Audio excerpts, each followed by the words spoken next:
नौशर फिरोज़ मां रिपोर्ट करे रहा है ज़ाहिद हुसैन खोखर। नौशरी उलमा काउंसिल पाकिस्तान सूबे सिंध के सदर अलामा सैयद असद इकबाल ज़ैदी सिंध के दौरे दौरान शहर मिठियाणी पहुतो, जिते मिठियाणी बाईपास ते तालके नौशर फिरोज़ के सदर मौलाना हब अली हैदरी, जनरल सेक्रेटरी जवार सैद मीर शाह, नायब सदर सैयद जुल्फ़िकार अली शाह, इतलात सेक्रेटरी वकार हैदर चन्ना, सैयद इज़हार अली शाह समेत मोमिनीन पारां शानदार इस्तक़बाल किया वियो।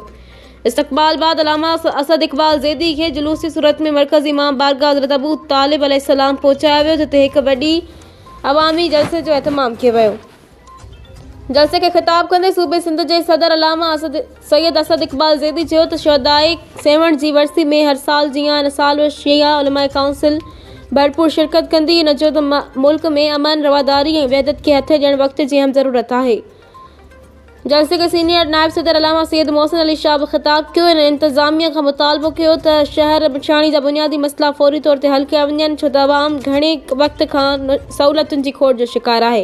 उन मौके ते सूबे सिंध जो रुकन आज़ान शाह, डिविजनल नवाबशाह जो सदर मौलाना ताज अली इनकलाबी, ज़िले सदर एडवोकेट सैयद ज़ाहिद अली शाह, ज़िले जनरल सेक्रेटरी अमजद अली जाफरी, तालके भिरिया जो सदर मौलाना रफ़ीकुल हसन, जनरल सेक्रेटरी मोहम्मद आलम वंगानी समेत केतरा अगवान कारकुन मौजूद हुआ।